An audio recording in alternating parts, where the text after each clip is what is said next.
I'm going to walk you through what I'm calling the best Facebook ad strategy for selling coaching, agency, or consulting services in 2022. Now, at the present time, I am not personally selling any coaching, agency, or consulting services. I have in the past, and I do have some ideas in the near future that I'm planning to launch, but at the moment, I'm not presently selling any services like this, but I do have some very good friends that I work closely and collaborate frequently with. I've given them a lot of pointers based on my own experiences and what has worked in the past and what I plan to implement going forward, and they're saying, damn, Corey, this is good stuff. So I'm going to share it with you guys here in this video. Let's jump into it. Now, what I've got mapped out here is what I call the old method of selling coaching, agency, or consulting services. This is a very basic funnel framework that you can see nearly all of the high volume coaches, agency, or consulting sellers out there implementing. And here's what it looked like. It would start with a lead magnet. So the user would opt in for something, either download my framework, download my cheat sheet,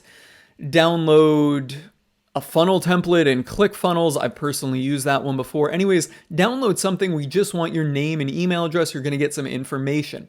Okay. And then they go on to the next step, which is delivery and schedule a call. And I should add that schedule call. I'm just going to leave that kind of big because I'm not really familiar with using this tool here.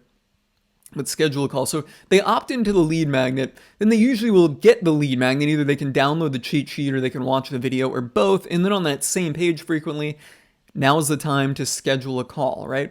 And from the time someone opts in, there's things that you can do to take them to get them on to the next step, right? So these are the steps, and this is what we can do to move them on to the next step. We can retarget them or we can email them to get them to watch that video and ultimately schedule a call. From there, the next step is actually getting on the call. Once you have the call booked, you get on the sales call with them. Okay, now that can be incredibly difficult. And personally, this is what I found most frustrating when it came to actually selling the services, because I would get a ton of people that would opt in, a ton of people that would consume my free content and schedule a call. But for every one call I had, I'd be lucky if I got actually 10 people on the phone.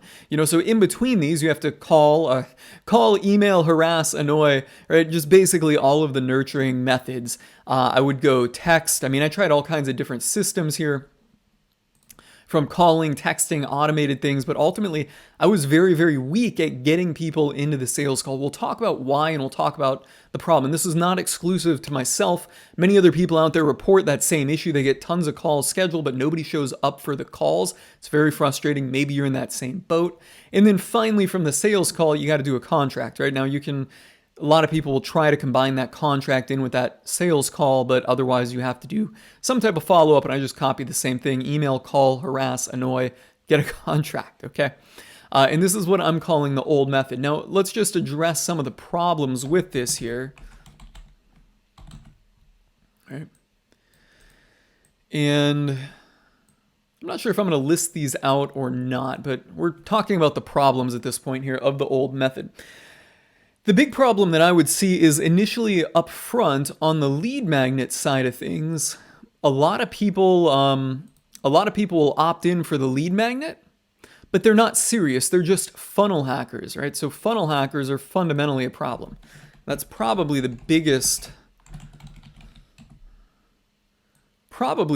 problem with this whole damn thing is funnel hackers opt in for the lead magnet. Some of them even go as far as scheduling a call. I shouldn't say that. A lot of them will go as far as scheduling a call, and then a lot of them will go as far as going to the sales call just to hear your pitch so that they can take bits and pieces away. And I've had them, pretend to be like my actual target customer. So if I was targeting local business owners, even though they're a digital marketer and they don't own a local offline business, they would pretend to be an offline business and literally just put in either a fake business name or give themselves a fake position in a company that they had no affiliation with at all, right? Just to jump on that call. Because I literally had that happen. I called the company like, hey, could I speak to Jim? And they're like, who? We don't have him. Like, yeah, he just spoke to me. They're like, no, that's not the owner. That's not the manager. We don't even have anybody named that here. So I literally had people doing that, right? So this is getting poor analytics or gathering poor data all the way through the whole funnel. That's basically the result of funnel hackers. So, you've got people opting in for your lead magnet, and that's usually where your ads are running to. So your ads are way over here. if we were to draw this whole thing out, that would look like, basically a big funnel going into the lead magnet. People are opting in for the lead magnet, but they're not serious buyers. You want people that are going to buy to opt in for the lead magnet. And that whole thing just kind of resonated through the whole process. People that, are not serious, a lot of funnel hackers, I will come back to the not serious in a second, would come here, schedule the call, get on the call with me, and just totally waste my fucking time. So all through this, you're not getting data from your actual market. You're getting data from a bunch of funnel hackers, which are not your target market. Now, one of the things I tried doing, and I was fairly successful with this, was excluding digital marketing as an interest. That did work to a certain degree. That filtered out a lot of people, helped improve things. But then ultimately what we had was just, tire kickers or freebie seekers, something like that. People that weren't actively serious about buying. And I'm showing my lack of skill with this tool at the moment. What about if there we go. So we'll just put in here, just not serious. So you got a bunch of people in here that are just not serious getting into the funnel. And that all starts up here because they're opting in for this freebie. And then, you're on the discovery call, you've got people that just want more free information. And a lot of times we're not calling it a discovery call, we're calling it a strategy session, planning session, etc. So what is the solution to this here? And this is what's working now, and I've seen a lot of people go to it. I still see a lot of people doing this old method, but a lot of people are going to what I call the solution or the new method here.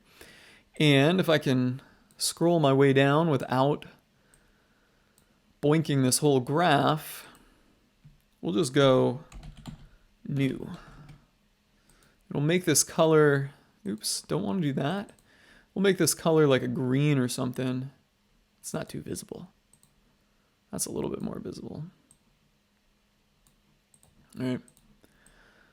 So, well, for the new method, rather than coming through here and starting with a lead magnet, rather than starting with a free lead magnet is what I should say. So let's just put this in here as free. That's really the problem here.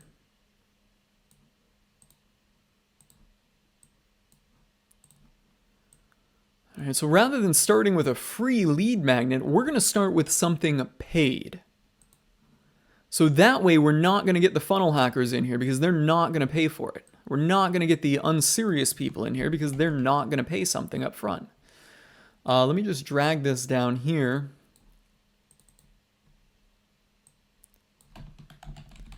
And then go paid. Boom. Okay, so fundamentally, the actual concept of a funnel doesn't change, but rather than giving something away for free up front, we want to charge and pay for it at this point. Okay, so this can still be the same lead magnet, but you're probably going to have to make it a little bit better. It can be a cheat sheet, right? I like doing frameworks, kind of illustrating something out like this and doing a video explainer. So a framework works well. I prefer that more than a cheat sheet. Gosh, I'm just really botching with this tool. So framework. What else do I like to use? I like to use templates of some sort. All right. So now you get the user to come in here, your target audience, and you get them to pay dollars for a framework or template on the front end, and you run your ads right to that. So that way nobody gets into the rest of this process here without actually paying money. Now you don't have to charge a lot, and you shouldn't charge a lot. You just want to charge enough so that it requires somebody to have some conviction or some serious interest to actually get into the funnel. And I mean, I would say $10 to $50. I've had people doing it at various price points. For myself personally, I think that at $10, maybe even $9 or something like that, it would be effective, right? Really, the bottom line is that they're putting their credit card information and paying something to get this information, and I'm delivering something of value here and something of substance. So it could be a mini course. Some people are doing like a micro course. And I mean, a micro course could really just be the framework in the video. There's the classic good old Frank Kern, I think, which is the ebook, except he called it like a tripwire, right? So you want to have them to pay. Now, the other option is here, and you could do this. Let's just select this. I guess I'm not doing too well with that select, right? So we could funnel people from ads right to here, right? And funnel them right into the paid lead magnet. The other thing that I was doing, and I have done this personally and it worked out very well, was funneling people right to a paid call. So at this point, that's not working out for me, is it? Let's go. We can funnel people right out of there.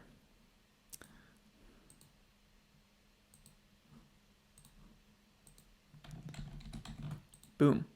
Right, so we funnel the ads right into a paid call. This worked very well. And now, at this point, I wasn't calling it a discovery call. It fundamentally was, but I would say, you know, that we can jump on a call and map out or identify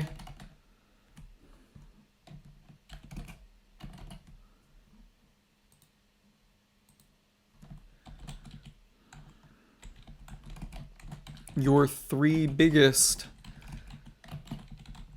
weaknesses. If you want to be, you know, on the flip side of that, you can go 3 biggest opportunities, or we'll create a 3-step growth plan, right? Something that obviously has to do with whatever your ultimate sales item is, but you want to structure it in such a way that it is going to come off of a phone call, and you can run ads right to that. You can be very effective with either one of these. Now, naturally, your cost per conversion is going to go up here, because when you're running a lead magnet, it depends on what you're going with, but let's just call it $5 a lead at this point. If you're going for something, you know, maybe like a digital marketing course or something in the make money online space, you might get leads at like, you know, pennies or something. But if you're going for a narrow audience, that cost per lead can go up. And it also depends on what information you're going with. But like, let's just say that you are going $5 a lead there. Well, now you're probably going to get somebody to buy your lead magnet. You could be up in the $50 to $100 range. Okay. So you're going to be up there, you know, at a much, much higher number. If you're coming down here to do a schedule a call, I like to have my ticket. When I was doing a paid discovery call, I was basically doing $100 or $75. I forget what it was. I think I did both. I think I split tested both. And I forget what the outcome of it was. But in this case, now you're going for a $100 call. I mean, let's just say that you're going to have to pay 10x that. You know, you could be up in the range of, I think I was up in the range of $750 to $1,000 just to get somebody on the call, okay? So my cost of advertising is going up substantially with this funnel, but I'm also actually making sales from this funnel, or I was when I was running it, and the people that I know now are running it and making sales from it, whereas up here, there's no sales because you can spend $1,000 on ads and literally not even get one person on that sales call. You know what I'm talking about. You can spend $2,000 on ads, get 5 people on the sales call, and you know, then turns out they're not actually going to sign a contract. You can't close them. With this, going with this model here, everybody that came through here and ended up on a sales call got into my sales call, got onto my sales call. Everyone that scheduled a sales call is what I meant to say. Everyone that scheduled a sales call got onto the sales call with me. And most of them bought. So it worked out economically a lot better. Now I was selling my service over here, you know, at the contract, I think was $2,300 a month. I'm going to say $2,300 plus/minus because I had some variance in there, but they could go as low as like $1,900. They could go as high as $3,000, but I think most of them were ending up at that $2,300 mark. So Yeah, but I was running this model right here to get people onto the call, and everybody that came through and wanted to get on a call or scheduled a call got on it. I didn't have to go through all of this, you know, email, call, harass, annoy to get on the sales call. Like, this was literally just, we're gonna make this red. We're gonna be dramatic and make it red. This didn't even exist. These people wanted what I was selling. They had the interest because we identified that early on by fundamentally selling a lead magnet or fundamentally selling the call. It was just way, way, way, way better than going through this old model up here, where you're basically, and I don't know how, I was gonna say I don't know how else to say it. I do know how else to say it, but I'm being dramatic when I say it. You're basically sucking people's dick to get on a sales call with you, right? And it is not fun. It's much easier when the person is looking forward to getting on that sales call with you, and when you log into that Zoom room, they're already in there. Whereas when you're doing this model for the sales call, you're logging into that Zoom room and you're like, shit, this person's not here. Okay, text them, call them, no answer, no response, call them, text them again. You know, finally saying, okay, I can be here. I can wait for you 15 minutes. Can you make it? And then either, no, sorry, forgot about it, or I'd have people that weren't, you know, like actively at a computer. They're like running around shopping and trying to talk on their phone to me. And I'm like, this is just a total fucking waste of time. When you actually do this model here, yes, your cost of ads goes up, but the quality of your lead and then the quality of your prospect goes up radically, and you ultimately sell services. And finally, before we wind down, let's talk about the ads targeting specifically as it applies to Facebook. Because everything that I've covered so far broadly applies to any paid advertising platform that you might be using, like Google, Pinterest, Google Display, Google Discovery, YouTube, and so on. Fundamentally, at a high level, the same principles of direct response marketing apply across any platform online. But here, let's talk about the ads targeting that I was using on Facebook. And we'll start by looking at the old model first, right? And what happens with this model is a lot of people start applying layers and layers, or levels and levels and levels of targeting to kind of narrow down to ultimately who they think is going to be signing that contract and buying, right? So you started off and you find out that people aren't scheduling a call, so you narrow it down, or maybe you exclude digital marketers like I did, right? And then you start actually getting some people on a sales call, very few probably, and then maybe you get some contracts signed, right? And then you're like, okay, well, I can do better. So you add another layer down to it, and you keep adding these layers and layers onto it, trying to narrow it down to people that will actually buy, but you ultimately get nowhere. With this model right here, rather than adding layers and layers, or levels and levels, I'm not sure exactly what I'm calling it, but same thing, layers and levels, I'm using those interchangeably here, but rather than doing that, with this, you can go very, very broad, and I kind of noted that out here, very broad interest level targeting, one interest level at most. Okay. And in doing that, what you're doing is you're letting Facebook decide who is most interested, and people are showing they're seriously or significantly interested by paying. And once they pay, Facebook will find more of these people in that audience that's broad. And I'm talking, you know, one interest level in a huge age range. You could have, I know when I was doing it, I had over 30 million. It was like 34 million people in it. And the other way that I had success with it was using lookalike audiences at more than 5%. But when you're considering that, it's probably going to be about the same audience. There's going to be basically a lot of overlap between that one interest level or 5%. If you don't have a lookalike audience, let me just note that out, that this was lookalike here.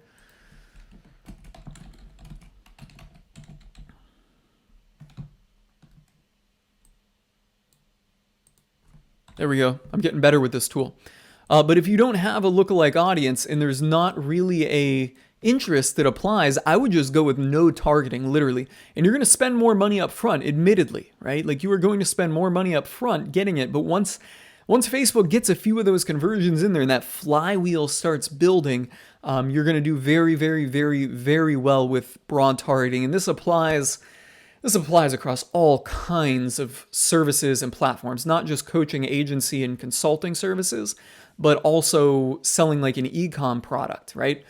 You think you know, when you're doing this, you think you know who's buying, but you really don't. It's one of those things where what you think you know probably isn't so. So rather than applying what you think you know and fucking things up, just strip out everything that you think you don't know, or strip out everything that you think you know, admit that you don't know it, and then say, okay, Facebook, here is the value, right? This is the valuable conversion. Go out and get more of these. And that applies across any paid advertising platform here. So generally speaking, broader is better. That's what I'm finding in 2022. And I have found that, significantly. I've been applying that methodology for the last few years because these machine learning platforms are so strong that they don't need your input. They just want to find people that have that valuable transaction. In this model up here, you don't have a valuable transaction because that free lead magnet doesn't represent any kind of skin in the game from whoever your users are. All right, but once you've got something to sell and they got to get skin in the game, and that's a skin in the game transaction, new term, very, very broad targeting works. Don't level it up. Don't stack it up. If you've got a lookalike audience, you can try it against some broad targeting. Go 5%. That's what I was doing. And that basically worked out about the same as the one interest level targeting that I was using. And absent that, if I couldn't use an interest level targeting, I would just go very, very, very broad. No targeting. I guess that's the only way you can go more broad than one interest level is no targeting. Of course, narrow down your age range, right? Like if you're selling homeowners insurance or something, you don't want to be targeting people that are less than 28, right? They're probably, I don't know what the average age is that people start buying a new home. I guess I got my first new home when I was 19, but I was very young and it wasn't a house, it was a condo. It's still the same condo I live in today. It's been remodeled, renovated, etc. It improved since then, but yeah, anyways, you want to consider the age range, but still going very, very broad. So guys, that is what I am calling the best Facebook ad strategy for coaches, agency, and consulting services in 2022. What do you guys think about it? Let me know in the comments below. I'm signing off on this one.